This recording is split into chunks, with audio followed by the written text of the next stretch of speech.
Good morning dear students. आज हम refractive index of a medium पढ़ेंगे। माध्यम का अपवर्तनांक। किसी भी माध्यम का अपवर्तनांक क्या होता है? कोई भी माध्यम होगा उसके अंतर्निहित उसके अंदर एक गुण होता है जो क्या करता है, उस माध्यम में प्रकाश की चाल को निर्धारित करता है। तो देखा जाए तो refractive index of the medium क्या होता है? किसी भी मीडियम का इंटरनल प्रॉपर्टी होती है, किसी मीडियम की इंटरनल प्रॉपर्टी होती है जो उस मीडियम में लाइट की स्पीड को क्या करता है, डिसाइड करता है। कैसे डिसाइड करेंगे वो हम देखेंगे। तो रिफ्रैक्टिव इंडेक्स किसी भी मीडियम की या किसी भी पदार्थ की इंटरनल प्रॉपर्टी होता है, मतलब पहले से ही वो अंदर उसके होती है। अलग अलग मीडियम के लिए, अलग अलग माध्यम के लिए अपवर्तनांक जो है, रिफ्रैक्टिव इंडेक्स जो है वो क्या होता है, अलग अलग होता है। रिफ्रैक्टिव इंडेक्स को हम मीडियम की मोलिकुलर डेंसिटी से भी देख सकते हैं। ओके, जैसे किसी मीडियम की अगर मोलिकुलर डेंसिटी ज़्यादा है, मोलिकुलर डेंसिटी ज़्यादा बोले तो डेंस मीडियम है, तो उसका रिफ्रैक्टिव इंडेक्स ज़्यादा होगा। अगर मान लो मीडियम की मोलिकुलर डेंसिटी, अणु घनत्व अगर कम है बोले तो मोलिकुलर दूर दूर है, मोलिकुलर रेयर है, तो उसका रिफ्रैक्टिव इंडेक्स, उसका अपवर्तनांक क्या होगा, कम होगा। ओके, तो हम रिफ्रैक्टिव इंडेक्स ऑफ मीडियम, यह माध्यम के अपवर्तनांक को देख लेते हैं। पहले इसकी परिभाषा देखते हैं, परिभाषा क्या होगी। ओके, डेफिनेशन, परिभाषा।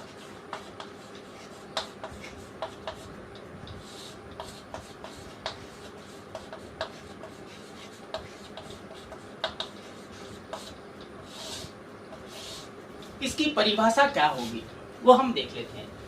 परिभाषा को समझने के लिए मैं डायग्राम बना लेते हैं। ये हमारे पास इंटरफेरेंस है जो दो माध्यमों को पृथक कर रहा है। ओके, ये मीडियम फर्स्ट है, दोनों जो माध्यम होंगे वो पारदर्शी माध्यम होंगे। ये मीडियम सेकंड है। इस मीडियम फर्स्ट वाले मीडियम को हमने मान लिया एयर है। एयर का जो रिफ्रैक्टिव इंडेक्स होता है Na होता है, और ये लगभग किसके बराबर होता है, 1 के बराबर होता है।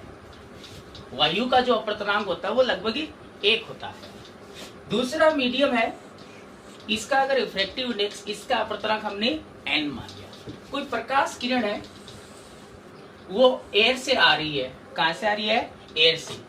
इस इंटरफेस पर, इस पॉइंट पर ये आपतित हो रही है, इसके लिए हम अभिलंब खींचे तो ये इसके लिए अभिलंब आ गया। ओके, आपतित किरण अभिलंब के साथ आई कोण बना रही है। तो देखिए ये एयर है, ये मीडियम है। इस प्रकृति में जितने भी पारदर्शी माध्यम होंगे उन सभी पारदर्शी माध्यमों में से सबसे कम जो अपवर्तनांक होता है वो किसका होता है, निर्वात का या वैक्यूम का होता है। उसके बाद में एयर का होता है, लेकिन निर्वात या एयर का लगभग एक ही होता है। ओके, और बाकी सभी जो पारदर्शी माध्यम होंगे उनका अपवर्तनांक 1 से ज्यादा ही होगा। तो कहने का मतलब वायु के सापेक्ष से, एयर के सापेक्ष से हमें कोई दूसरा माध्यम दिया होगा, वो दूसरा माध्यम सदैव इसके सापेक्ष क्या होगा, डेंसर होगा। विद रिस्पेक्ट टू एयर, इस ये जो मीडियम होगा वो कैसा मीडियम होगा, डेंसर। तो ये क्या है कि टुवर्ड्स टू द नॉर्मल आ जाएगी, क्योंकि लाइट रे है वो एयर टू कहाँ जा रही है, मीडियम में जा रही है। तो ये रेयर टू डेंसर मीडियम है, तो टुवर्ड्स टू द नॉर्मल, ये एंगल आर। इसका एक्चुअल पथ देखें तो ये इसका एक्चुअल पथ हो गया। ओके, अब देखिए डिफरेंट मीडियम में लाइट की जो स्पीड है, अलग अलग माध्यमों में जो प्रकाश की चाल है वो अलग अलग होती है। मान लिया कि एयर में प्रकाश की चाल c है, c है, c लेते हैं हम। c की वैल्यू जो होती है वो 3 × 10⁸ मीटर पर सेकेंड होती है। और इस मीडियम में प्रकाश की जो चाल है वो हमने क्या ले ली, v ले ली। क्या ले ली, v ले ली। ओके, अब देखिए इसको हम परिभाषित कैसे करेंगे। किसी भी माध्यम के अपवर्तनांक को, रिफ्रैक्टिव इंडेक्स ऑफ मीडियम को हमें चाल के पदों में परिभाषित करेंगे। चाल का अनुपात लेकर हम इसको परिभाषित करेंगे। तो देखिए इसको कैसे परिभाषित करेंगे। यदि कोई प्रकाश किरण किधर से, वायु से चलकर किसी माध्यम में प्रवेश करती है तो निर्वात या वायु में प्रकाश की चाल तथा माध्यम में प्रकाश की चाल का अनुपात द्वितीय माध्यम का अपवर्तनांक कहलाता है। देखा जाए तो n इज इक्वल टू क्या होगा, c अपॉन v होगा। अपवर्तनांक को हम बेसिकली n से या म्यू से व्यक्त करते हैं, तो इसलिए n बराबर जो आएगा वो आएगा c अपॉन v। क्या आएगा, c अपॉन v आएगा। c क्या है, निर्वात या वायु में प्रकाश की चाल, और ये क्या है, माध्यम में प्रकाश की चाल। इन दोनों का अनुपात ही क्या कहलाता है, इस द्वितीय माध्यम का अपवर्तनांक कहलाता है। इसका तो अपवर्तनांक 1 होता है, तो द्वितीय माध्यम का अपवर्तनांक कहलाएगा। अब देखिए, when the light ray travel from air to any medium, then ratio of speed of light in air or vacuum and speed of light in medium is called refractive index of the medium. Okay, this is the speed of the light in a vacuum or air, this is the speed of light in a medium। तो यहाँ पर देखिए, इस medium का refractive index आया है और इस मीडियम में वेलोसिटी क्या है लाइट की, v है। तो यहाँ से देखिए, refractive index of any medium is inversely proportional to the speed of the light in that medium. किसी भी माध्यम का अपवर्तनांक जो है वो उस माध्यम में प्रकाश की चाल के व्युत्क्रमानुपाती होता है। ओके और नॉट ओके? ओके, तो ये परिभाषा होगी अपवर्तनांक की। ओके, समझ में आ गया? बोर्ड एग्जाम में 1 नंबर की डेफिनेशन आ चुकी है ये। ओके, अब देखते हैं, आगे चलो।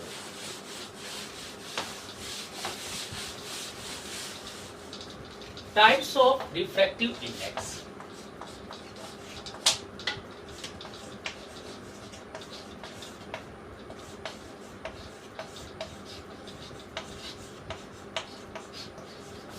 टाइप्स ऑफ रिफ्रैक्टिव इंडेक्स, अपवर्तनांक के प्रकार।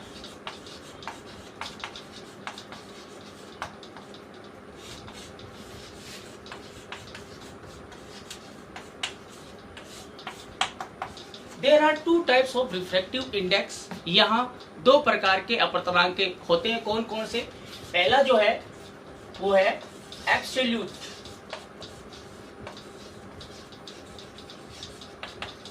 Refractive index.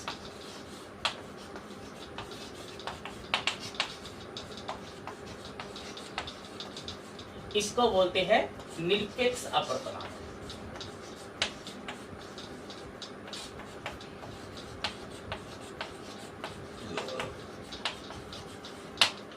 क्या होगा? निरपेक्ष अपवर्तनांक। एब्सोल्यूट रिफ्रैक्टिव इंडेक्स क्या होगा? देखिए, अपवर्तनांक जो होगा वो 2 माध्यमों में हमें लिया जाता है, ठीक है ना। हमारे पास अपवर्तन, जब प्रकाश का अपवर्तन होगा, रिफ्रैक्शन ऑफ द लाइट होगा, तो हमारे पास कॉम्बिनेशन ऑफ 2 ट्रांसपेरेंट मीडियम होंगे।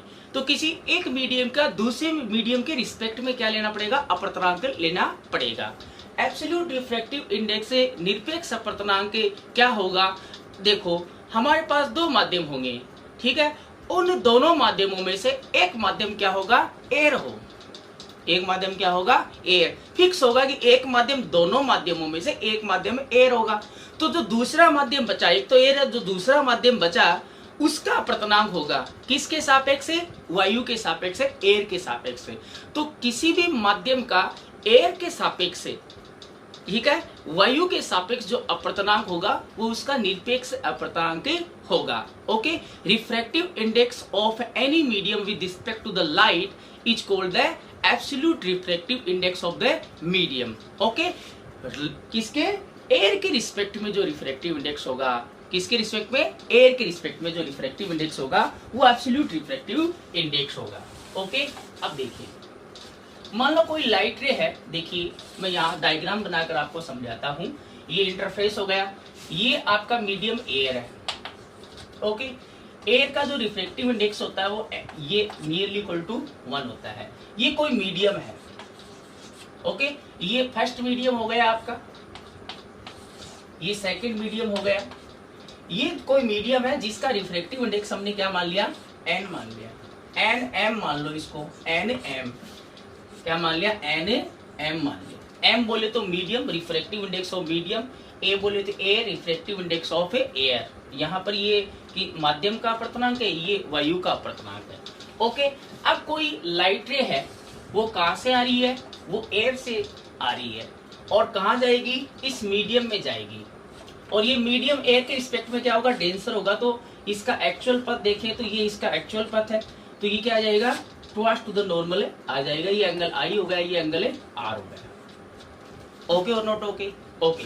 तो हमें इस मीडियम में तो लाइट आ रही है और इस मीडियम में जा रही है, तो जिस मीडियम में जाएगी उसी का रिफ्रैक्टिव इंडेक्स हमें लेना है। तो इस मीडियम का जो रिफ्रैक्टिव इंडेक्स होगा वो इसके रिस्पेक्ट में लेना है, जिसमें से लाइट रे आ रही है, जिसमें जा रही है उसका लेना है, जिससे आ रही है उसके रिस्पेक्ट में लेना है। तो refractive index of the medium with respect to air लेना है। ओके, तो इसको डिफाइन कैसे करेंगे, when the light ray travel from air to any medium then refractive index of the medium with respect to air is called absolute refractive index of the medium.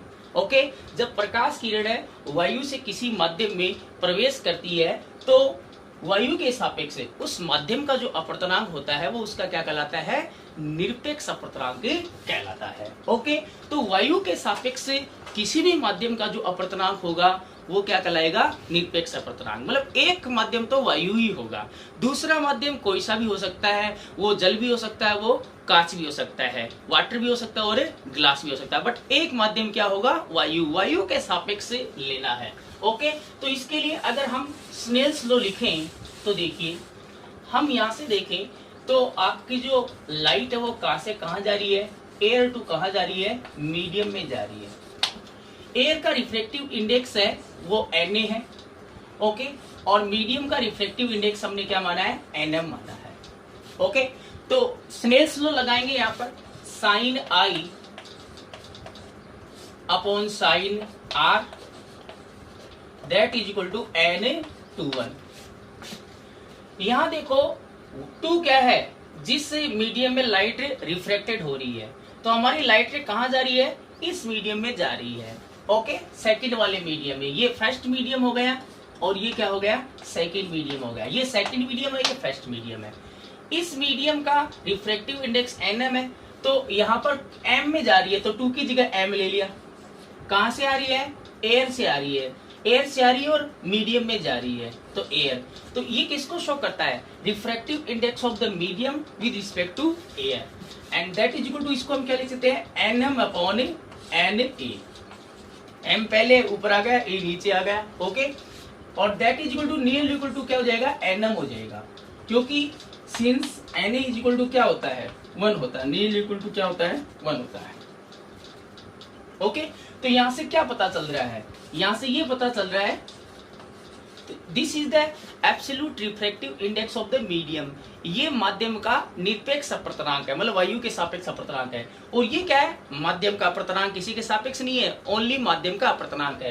दोनों क्या है, बराबर है। इसका मतलब किसी भी माध्यम का जो अपवर्तनांक होगा वो उसके निरपेक्ष अपवर्तनांक के बराबर ही होगा। अगर हमें क्वेश्चन में किसी माध्यम का अपवर्तनांक दे रखा है, ठीक है ना, तो अगर आपको कहे कि निरपेक्ष अपवर्तनांक क्या होगा, जो माध्यम का अपवर्तनांक वही क्या होगा, निरपेक्ष अपवर्तनांक होगा उसका, ठीक है ना। तो किसी माध्यम का अपवर्तनांक होगा वही उसका क्या होगा, निरपेक्ष अपवर्तनांक होगा। ओके, किसी भी मीडियम का जो रिफ्रैक्टिव इंडेक्स होगा वो उस मीडियम का एब्सोल्यूट रिफ्रैक्टिव इंडेक्स ही होता है। This is the absolute refractive index of the medium and that is equal to the refractive index of the medium. तो किसी भी मीडियम का जो रिफ्रैक्टिव इंडेक्स होता है वो उसके एब्सोल्यूट रिफ्रैक्टिव इंडेक्स के इक्वल होता है।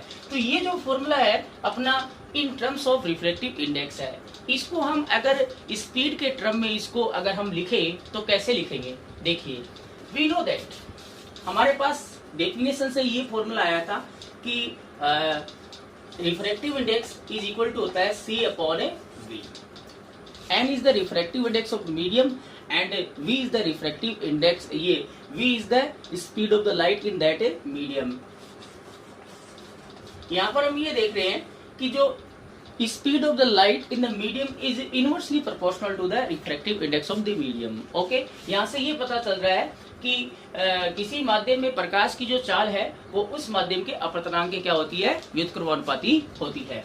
अगर यहाँ पर जो हमने रेशियो लिया है, ये जो अनुपात लिया है वो अपवर्तनांक के पदों में है, रिफ्रैक्टिव इंडेक्स के पदों में है।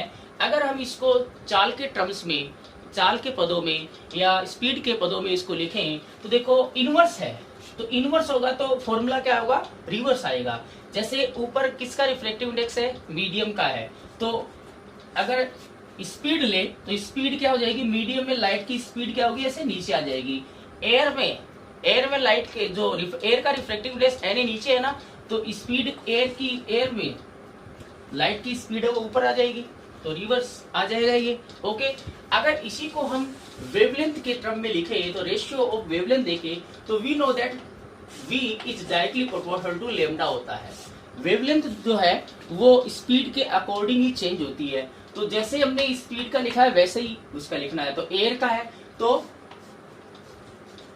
Wavelength of the light in air divided by wavelength of light in a medium, इसी के टर्म्स में आ जाएगा। तो ये फॉर्मूला अपने पास है आ गया। ओके, समझ में आ गया ये कैसे फॉर्मूला बनाना है।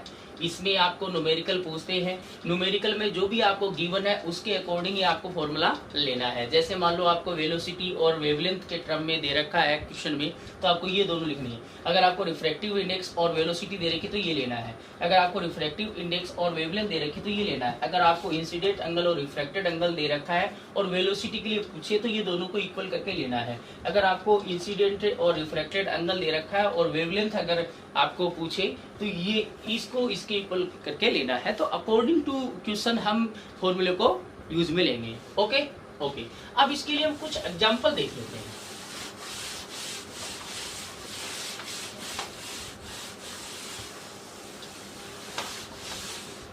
अगर मान लो अपनी लाइट है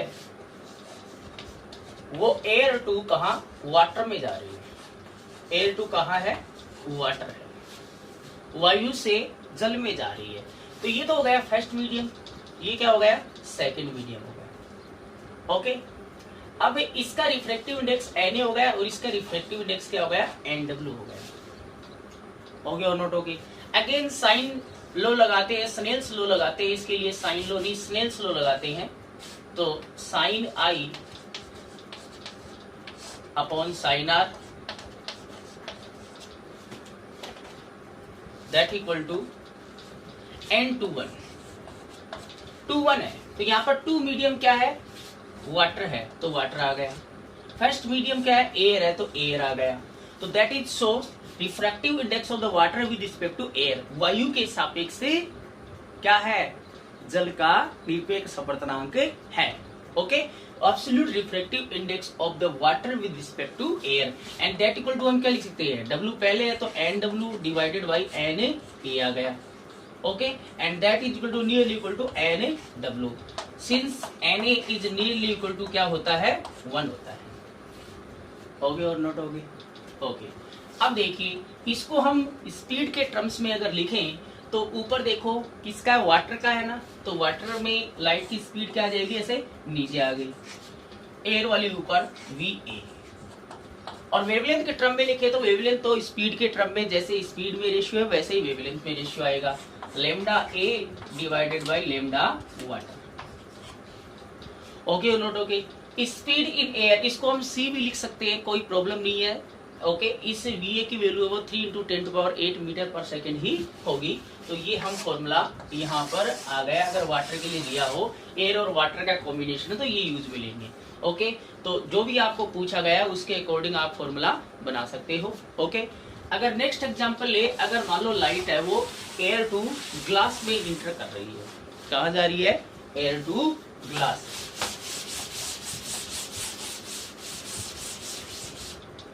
एयर टू ग्लास है, एयर टू कहा जा रही है, ग्लास में जा रही है। तो ये तो फर्स्ट मीडियम हो गया, ये सेकंड मीडियम हो गया। इसका रिफ्रैक्टिव इंडेक्स देखे तो Na, इसका रिफ्रैक्टिव इंडेक्स देखे तो Ng। Okay, again sine Snell's law लगाते हैं, साइन आई बटे sine R that is equal to N21। 2 क्या है, यहाँ पर ग्लास वाला मीडियम है, 2 की जगह तो G आ गया। फर्स्ट क्या है, एयर है, तो A 1 की जगह एयर आ गया and that is equal to क्या हो जाएगा, Ng डिवाइडेड बाई Na हो गया। Okay, and that is nearly equal to क्या आ गया, Nag आ गया। Okay, since we know that Na is nearly equal to क्या होता है, 1 होता है। ये तो आ गया रिफ्रैक्टिव इंडेक्स के टर्म में। अगर इसको हम स्पीड के टर्म में लिखें तो स्पीड के टर्म में क्या हो जाएगा, इनवर्स हो जाएगा। तो स्पीड क्या जाएगी, एयर में स्पीड डिवाइडेड बाई ग्लास में स्पीड। वेवलेंथ के टर्म में लिखें तो एयर में वेवलेंथ लाइट की डिवाइडेड बाई ग्लास में लाइट की वेवलेंथ। ये हमारे पास फॉर्मूला है।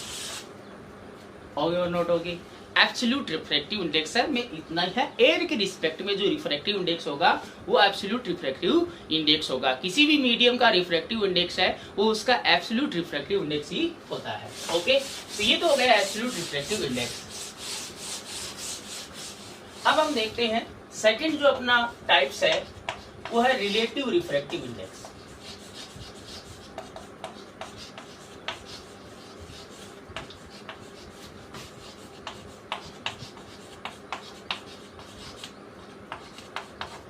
सापेक्ष अपवर्तनांक।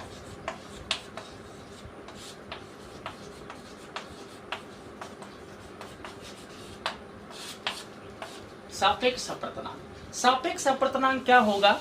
हमारे पास दो माध्यमों का युग्म होता है, कॉम्बिनेशन ऑफ टू मीडियम होता है। उनमें दोनों मीडियमों से में अगर एक मीडियम एयर होता है तो एब्सोल्यूट रिफ्रैक्टिव इंडेक्स से निरपेक्ष अपवर्तनांक होता है। लेकिन हमारे पास दोनों जो पारदर्शी माध्यम है, जो दोनों हमारे पास ट्रांसपेरेंट मीडियम है, उनमें से मान लो दोनों में एयर नहीं हो, अलग अलग ही मीडियम हो, तब हमारा एब्सोल्यूट रिफ्रैक्टिव इंडेक्स नहीं आएगा। तब अपना क्या आएगा? रिलेटिव रिफ्रैक्टिव इंडेक्स आएगा।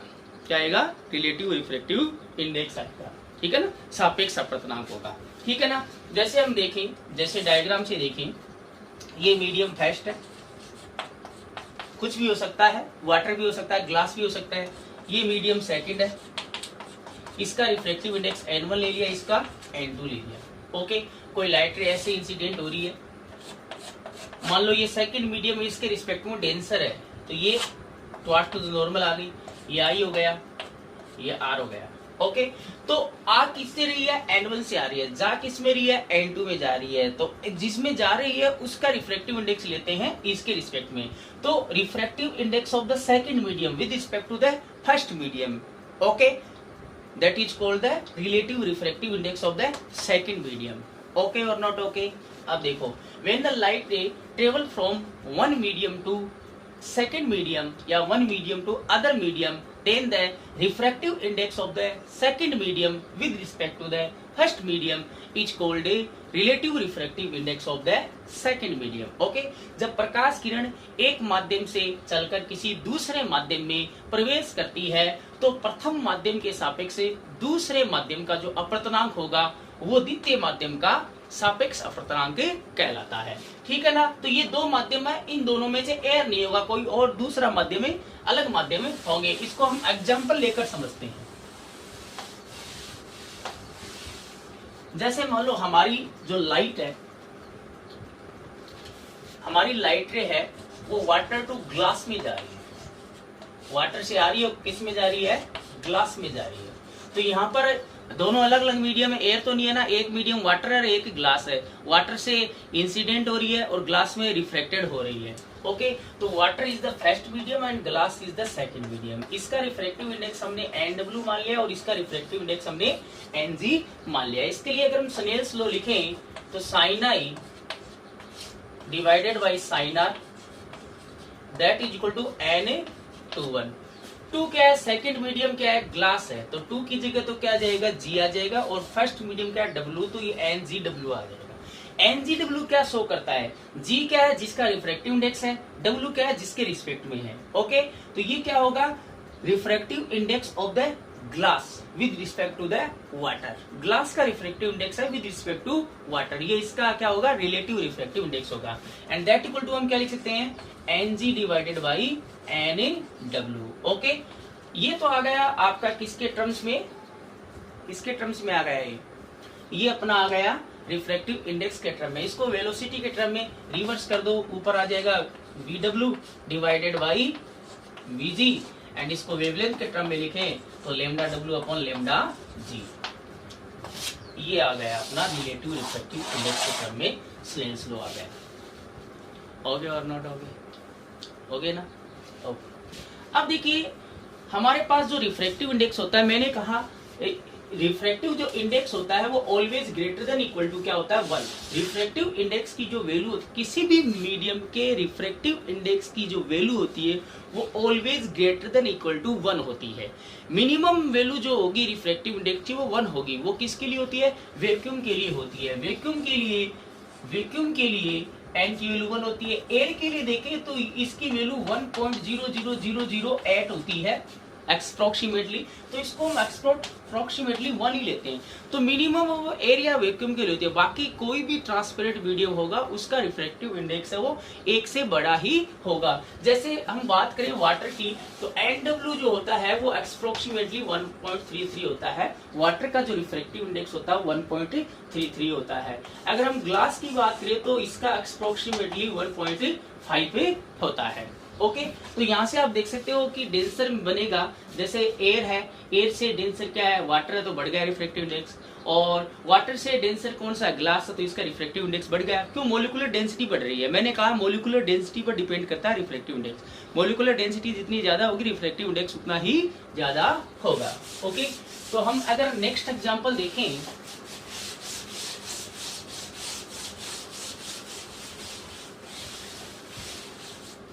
अगला एग्जाम्पल अगर हम देखें तो देखिए, अगर अपनी मान लो लाइट है वो ग्लास टू वाटर में जा रही है।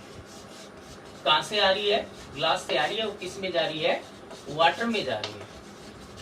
ग्लास टू क्या है? वाटर है। तो फर्स्ट मीडियम ग्लास हो गया, सेकंड मीडियम क्या हो गया? वाटर। इसका रिफ्रैक्टिव इंडेक्स Ng ले लिया और इसका रिफ्रैक्टिव इंडेक्स क्या ले लिया? NaW ले लिया। इसके लिए अगर हम स्नेल्स लॉ लिखें तो देखिए sine I divided by sine R that is equal to N/1। 2 second क्या है? वाटर है। फर्स्ट क्या है? ग्लास है। तो ये क्या जाएगा? Wg। इसको सिंप्लीफाई करें तो NW अपॉन Ng आ गया। इसको अगर हम स्पीड के टर्म में लिखें तो ये रिवर्स हो जाएगा। क्या जाएगा? Vg divided by Vw and that equal to क्या जाएगा? बोलो। इसको अगर लेमडा के टर्म्स में लिखें तो lambda G divided by lambda W। Okay, आ गया समझ में? ओके ओके, तो ये अपना हो गया रिलेटिव रिफ्रैक्टिव इंडेक्स हो गया।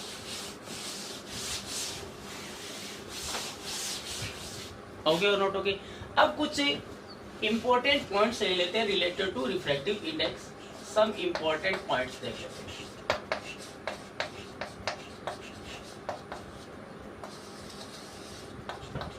फर्स्ट पॉइंट देखें तो देखिए, रिफ्रैक्टिव इंडेक्स जो होता है वो मैंने आपको बताया था किसी भी मीडियम का क्या होता है? इंटरनल प्रॉपर्टी होती है। ओके, क्या होती है? इंटरनल प्रॉपर्टी होती है। ओके, किसी भी माध्यम के अंतर्निहित गुण होता है क्या? अपर्तनांक। तो गुण होता है, किसी भी माध्यम का गुण होता है अपर्तनांक, ठीक है ना? उसके अंदर एक गुण होता है, ठीक है? और वो जो गुण है किसी भी माध्यम का, ये जो गुण है अपर्तनांक, ये क्या करता है? उस माध्यम में प्रकाश की चाल को निर्धारित करता है। ओके, कोई भी प्रकाश किरण है किसी एक माध्यम से आई और दूसरे माध्यम में जैसे ही इंटर करेगी तो हमें पता है उसकी चाल बदल जाती है। क्यों बदल जाती है? क्योंकि दूसरे वाले माध्यम का अपर्तनांक क्या होगा? अलग होगा। और वो अपर्तनांक क्या करेगा कि जो पहले वाले माध्यम से जो प्रकाश आ रहा था या प्रकाश किरण आ रही थी उसकी चाल को वो परिवर्तित कर देता है। कैसे परिवर्तित करता है वो हम देखते हैं, ठीक है ना? तो ये तो हमें पता है कि जो refractive index is internal property of medium that decide the speed of the light in that medium. ठीक है, किसी भी माध्यम का अपर्तनांक होता है वो उसके अंतर्निहित गुण होता है जो उस माध्यम में प्रकाश की चाल को निर्धारित करता है। कैसे निर्धारित करता है वो हम देख लेते हैं। Since we know that refractive index अपर्तनांक क्या होता है? C/V होता है। यहां से देखें तो N is directly proportional to क्या है? V है।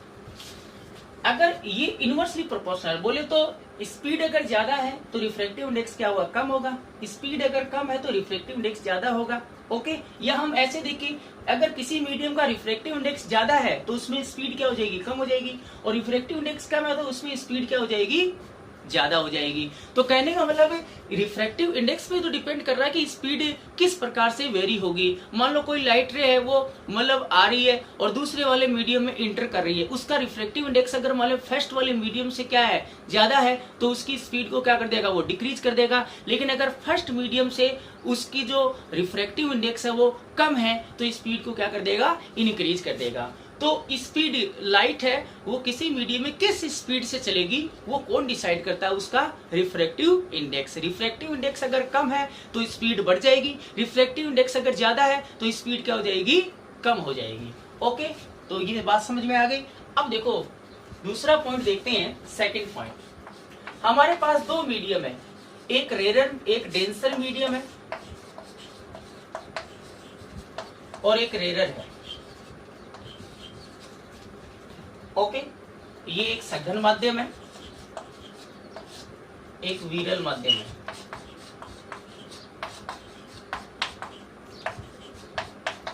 इन दोनों में से किसका अपवर्तनांक, किसका रिफ्रैक्टिव इंडेक्स से ज्यादा होगा।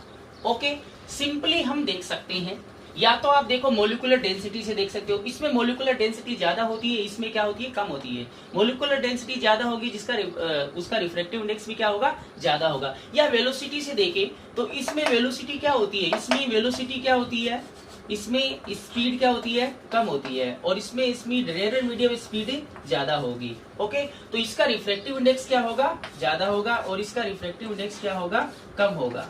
Okay or not okay? So that means the refractive index of the denser medium is more than the refractive index of the rarer medium. Denser medium का अपवर्तनांक है वो रेयर मीडियम से क्या होगा, अधिक होगा। सघन माध्यम का अपवर्तनांक विरल माध्यम से अधिक ही होता है। आगे बात समझ में ये। ओके, अब देखो अगला पॉइंट।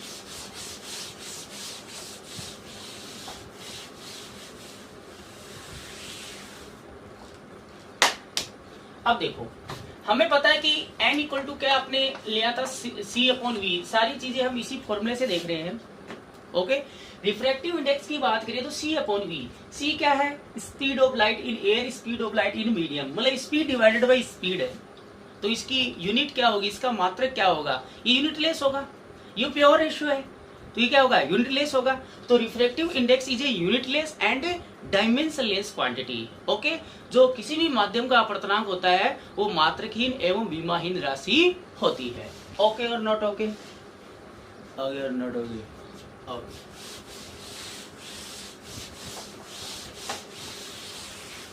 अब देखिए ये तो इंपॉर्टेंट पॉइंट्स होंगे। Dependency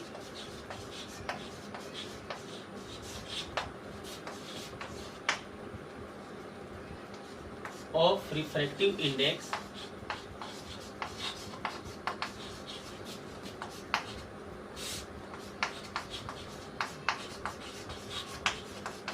dependency of refractive index।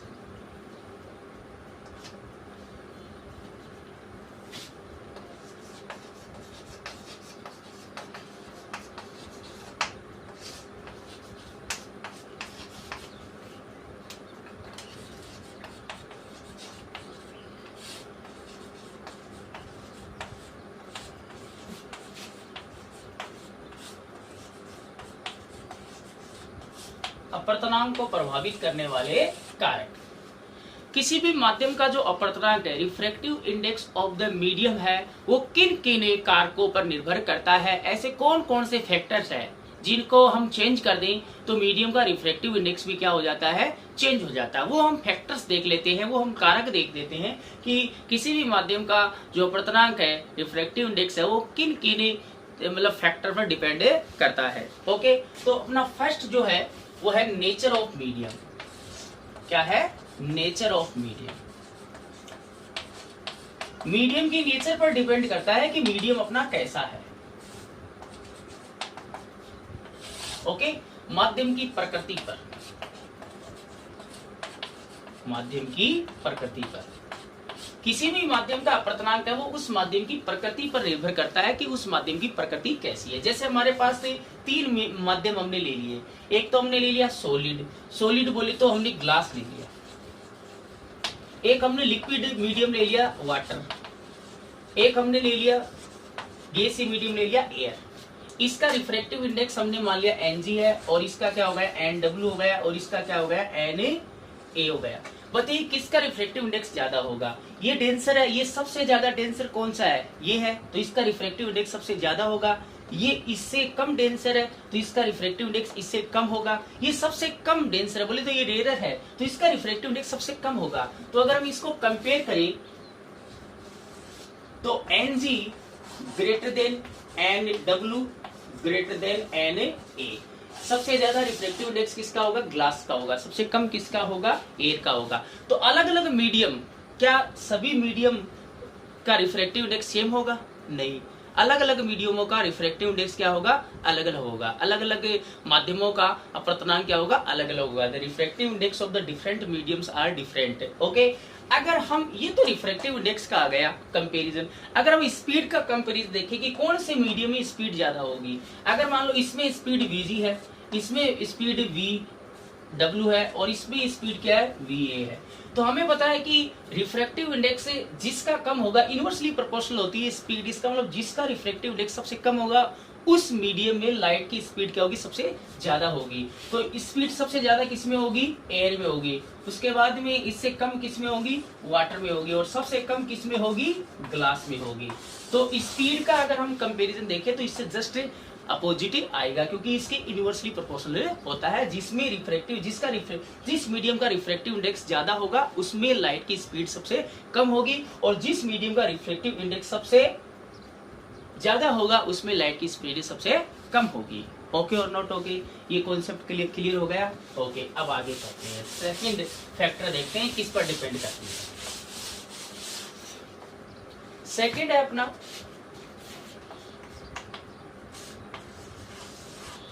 Wavelength या कलर, लिखिए कलर और वेवलेंथ ऑफ लाइट।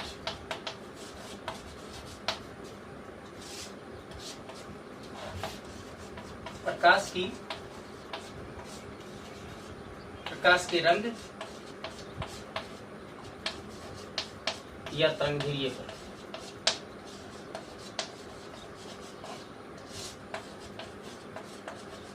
ओके, अगर हमारे पास मीडियम तो फिक्स है, हमने पता कि मीडियम को हमने चेंज नहीं किया। अगर हमने लाइट को चेंज कर दिया, अगर मान लो पहले हमने मीडियम में जो रिफ्रैक्शन किया है हमने मान लो रेड लाइट के लिए क्या है या ब्लू लाइट के लिए क्या है या ग्रीन लाइट के लिए क्या है, क्या सभी कलर की लाइट के लिए क्या मीडियम का रिफ्रैक्टिव इंडेक्स सेम रहेगा?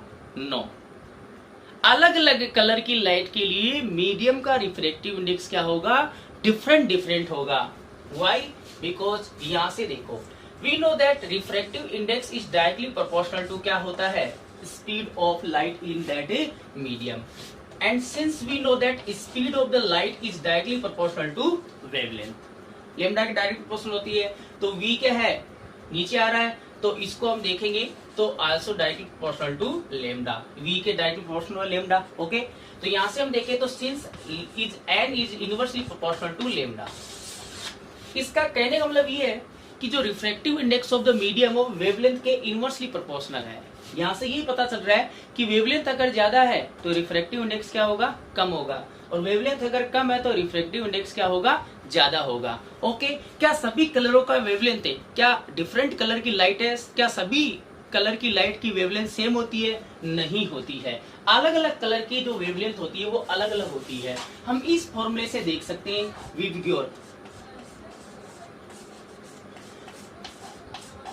या बेंजानी हैप्पी नाला।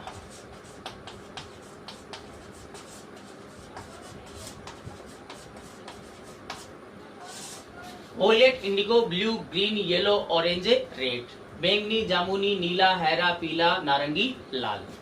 ओके, तो ये 7 कलर होते हैं अपने। जो सफेद प्रकाश होता है उसमें ये 7 कलर होते हैं, तो ये इसका फॉर्मूला होता है। अगर हम वेवलेंथ की बात करें तो वेवलेंथ इस वाली साइड में वेवलेंथ क्या होती है? इंक्रीज होती है। क्या होती है? बढ़ती है। कहने का मतलब रेड कलर की जो वेवलेंथ होती है, तरंगधैर्घ्य होती है, वो सबसे अधिक होती है, और वोयलेट कलर की जो तरंगधैर्घ्य होता है वो सबसे कम होती है। ओके, तो अगर हम देखा जाए तो देखिए lambda R okay greater than lambda orange, greater than lambda yellow, greater than lambda green, greater than lambda blue, greater than lambda indigo and greater than lambda violet. सबसे ज्यादा जो वेवलेंथ होती है वो रेड कलर की होती है, सबसे कम किसकी होती है, वोलेट कलर की। अब यहाँ से देखो, अगर हमने मान लो किसी मतलब दो हमारे पास मीडियम है, अगर हमने लाइट किस कलर की यूज में ली है, हमने रेड कलर की लाइट यूज में ली है, तो यहाँ से देखो रेड कलर की जो वेवलेंथ है वो मैक्सिमम है, तो रेड कलर के लिए मीडियम का रिफ्रैक्टिव इंडेक्स क्या होगा, मिनिमम आएगा। लेकिन अगर हम वोयलेट कलर की लाइट ले तो वोयलेट कलर की लाइट जो है उसकी वेवलेंथ क्या है, मिनिमम है, तो वो वेवलेंथ मिनिमम होगी तो उसके लिए रिफ्रैक्टिव इंडेक्स क्या होगा, मैक्सिमम आएगा। तो वोयलेट कलर की लाइट के लिए मीडियम का रिफ्रैक्टिव इंडेक्स जो होगा वो क्या होगा, अधिक होगा। तो अलग अलग कलर की लाइट के लिए मीडियम का रिफ्रैक्टिव इंडेक्स क्या होगा, डिफरेंट होगा। तो किसी भी मीडियम का रिफ्रैक्टिव इंडेक्स है वो इंसिडेंट लाइट के कलर पर भी डिपेंड करती है, कलर या वेवलेंथ पर डिपेंड करती है। ये समझ में आ गया? Okay.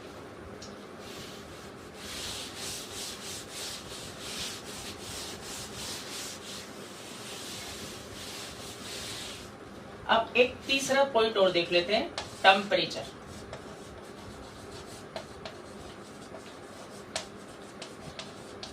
Temperature of medium. Temperature of medium देखे मध्यम का ताप, मध्यम के ताप पर, मध्यम के ताप पर किस प्रकार से निर्भर करेगा वो हम देखते हैं। आप देखो, अगर हम किसी माध्यम को गर्म करें तो गर्म करने से क्या होगा, मॉलिक्यूलर पास पास आएंगे कि दूर दूर जाएंगे, मॉलिक्यूलर दूर जाएंगे, मॉलिक्यूलर दूर जाएंगे, इसका मतलब मॉलिक्यूलर डेंसिटी क्या होगी, डिक्रीज होगी या इंक्रीज होगी, डिक्रीज होगी। और मॉलिक्यूलर डेंसिटी डिक्रीज होगी तो रिफ्रैक्टिव इंडेक्स क्या होगा, मॉलिक्यूलर डेंसिटी पर डिपेंड करता है। अगर मॉलिक्यूलर डेंसिटी डिक्रीज होगी तो रिफ्रैक्टिव इंडेक्स भी क्या होगा, डिक्रीज होगा। तो the refractive index of the medium is also depends on the temperature, and in which manner if the temperature of the medium is increases then the refractive index of the medium is decreases। okay, अगर हम किसी माध्यम के ताप को बढ़ा दे तो उस माध्यम का अपवर्तनांक क्या हो जाता है, घट जाता है। इसका मतलब ये है कि जो अपवर्तनांक होगा, रिफ्रैक्टिव इंडेक्स होगा, वो टेम्परेचर के क्या होता है, इनवर्सली प्रोपोर्शनल होता है। टेम्परेचर इंक्रीज करेंगे तो रिफ्रैक्टिव इंडेक्स क्या होगा, डिक्रीज होगा। तो ये अपना क्या हो गया, रिफ्रैक्टिव इंडेक्स से रिलेटेड जितना भी था वो हमने पढ़ लिया है। ओके, तो इसमें कुछ फॉर्मूले भी आए हैं, उस फॉर्मूले पर आधारित जितने भी न्यूमेरिकल है उनकी मैं आपको पीडीएफ पे भेज दूंगा। ओके, तो आपके जो बुक के जो एग्जाम्पल है 11.7 11.8, 11.9 और 11.10, ये 3 या 4 आपके एग्जाम्पल्स हैं। ओके, रिफ्रैक्शन से इस रिफ्रैक्टिव इंडेक्स के आगे ही है, ठीक है, तो वो एग्जाम्पल आप कर लेना, ठीक है, वो आप फिर कॉपी में करोगे। अब आपको जो मैं पीडीएफ भेजूंगा वो पीडीएफ कंपटीशन एग्जाम में आए हुए क्वेश्चनों की है, जो रिफ्रैक्टिव इंडेक्स से रिलेटेड जो क्वेश्चन है उन पर आधारित क्वेश्चन है वो। तो जो मैं कंपटीशन एग्जाम के लिए जो क्वेश्चन की जो मतलब पीडीएफ में भेज रहा हूँ, उन क्वेश्चनों को आप अलग कॉपी आप डाल लेना, उस कॉपी में ही करना है, ठीक है ना। पहले आप क्वेश्चन लिखना और क्वेश्चन लिखकर उसका सॉल्यूशन करना है। किसी भी क्वेश्चन में अगर प्रॉब्लम हो तो आप पूछ लेना और फोन करके, ठीक है। धन्यवाद। अगले वीडियो में हम रिफ्रैक्शन से रिलेटेड जो भी अपने डेली जीवन में जो भी एग्जाम्पल्स है, जो रिफ्रैक्शन ऑफ लाइट या प्रकाश के अपवर्तन पर आधारित जितनी भी घटनाएं हैं जो हम दैनिक जीवन में पढ़ते हैं, ठीक है, वो हम पढ़ेंगे। Okay, thank you.